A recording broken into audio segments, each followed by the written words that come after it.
श्री हरिवंश महाराज जी, गुरुदेव आप कहते हैं कि संसार में सब छल कपट भरा हुआ है, कोई अपना नहीं है। बहुत अच्छे से महाराज जी समझ आ रहा है और आ भी गया है। गुरुदेव भगवान निरंतर नाम जप करने का भी बल आपसे मिल रहा है। मेरा प्रश्न है कि सब जानने के बाद उन्हीं के साथ जीवन रहना पड़े तो कैसे रहे महाराज जी? सब जानने के बाद अगर सब कोई छोड़ भी दे तो आप उनको नहीं छोड़ सकते। यही मोह है। आप देख लो करके, वो आपको घर से बाहर कर दे तो भी आप उन्हीं से प्यार करना चाहेंगे जो आपको गाली दे रहे हैं, जो आपके साथ छल कर रहे हैं, जो आपके साथ कपट कर रहे हैं। ये प्रबल भगवान की माया ऐसी है कि जो जानते हैं, हम जानते हैं वो हमारे साथ धोखा कर रहा है, जानते हैं हमारे साथ छल कर रहा है, वो हमको प्यार नहीं कर रहा, फिर भी हमको उसी से प्यार करना पड़ेगा। ये माया है। मन हटा करके हम भगवान में नहीं लगा सकते, और भगवान में लगाए तो एक एक की चाल समझ में आ रही। तो यहाँ पाए जान जगत में सब जन कपटी कुटिल कलयुगी तंचु। कलयुग का प्रभाव, कपट, छल, ये सब चल रहा है, लेकिन हट नहीं सकते, वहीं जीना पड़ेगा, हट नहीं सकते। तो उनमें भगवत भाव करके जिया जाए। मेरे भगवान इस रूप में आए, मेरे भगवान है तो बच सकते हो, नहीं है बिल्कुल ड्रामा, बिल्कुल छल कपट है, कोई प्यार नहीं करता।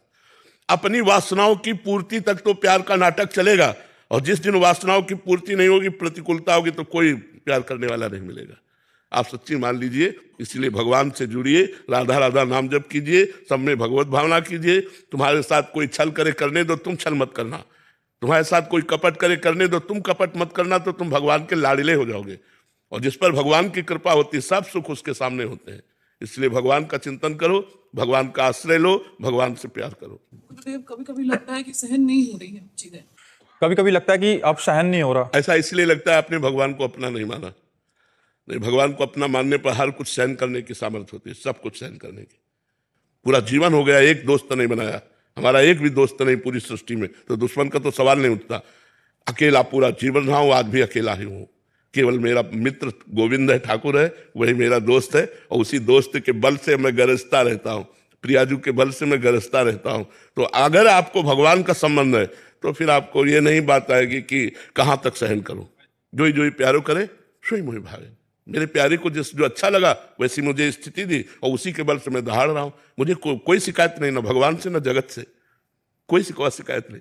पर यह जरूर कहता हूं कि यहाँ प्यार मत ढूंढना, यहाँ प्यार नहीं मिलेगा।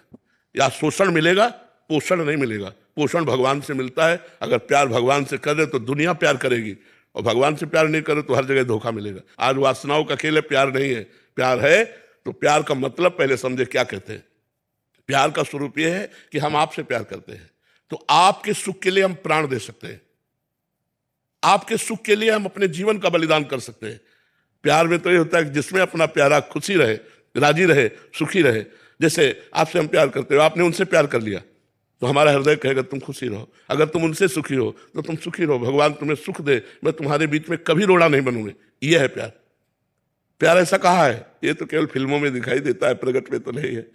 प्रगट में तो प्यार भगवान से करो तो आनंदित हो जाओगे, पर भगवान है नहीं प्रगट में, वो अव्यक्त परमात्मा है। तो उससे अव्यक्त से प्यार करना बड़ा कठिन है। जो दिखाई न दे, जिसे हम बात न कर सके, उससे प्यार करना। उससे प्यार कर लिया तो बाजी जीत गए। आप राधा राधा जपो, उससे प्यार हो जाएगा। आप कृष्ण कृष्ण जपो, उससे प्यार हो जाएगा। हम लोगों का जीवन उसी के प्यार से पला है, और वो इतना प्यारा है, इतना प्यार करने वाला है कि प्यार का समुद्र है वो। हम लोग प्यार की बूंद मांगते हैं, और वो प्यार का समुद्र है। बस उससे प्यार कोई करके तो देखे, पर करना कठिन है, क्योंकि संसार से अपने प्यार को समेट कर प्रभु के चरणों में लगाना यही कठिन। सबकी ममता ताग बटोरी, मम पद मन बांध बटोरी, ये सबसे कठिन काम है। और ये हो जाए तो साथ खेलता है परमात्मा, साथ खेलता है। अब हम लोग कदम कदम पर उसका प्यार, उसका दुलार, उसका संकेत, उसके इशारे सब जानते हैं। इस समय मेरे प्रभु का ये इशारा है, तुरंत वैसे ही हो गए जैसे प्रभु का इशारा है। मेरे प्रभु हर समय विराजमान है, मेरे सामने विराजमान है। हर समय बात है, हर समय खान पान, हर समय खेल कूद उन्हीं से होता है। अब ये बातें केवल बातों से नहीं होगा, जब हम साधना करेंगे तब समझ में आएगा।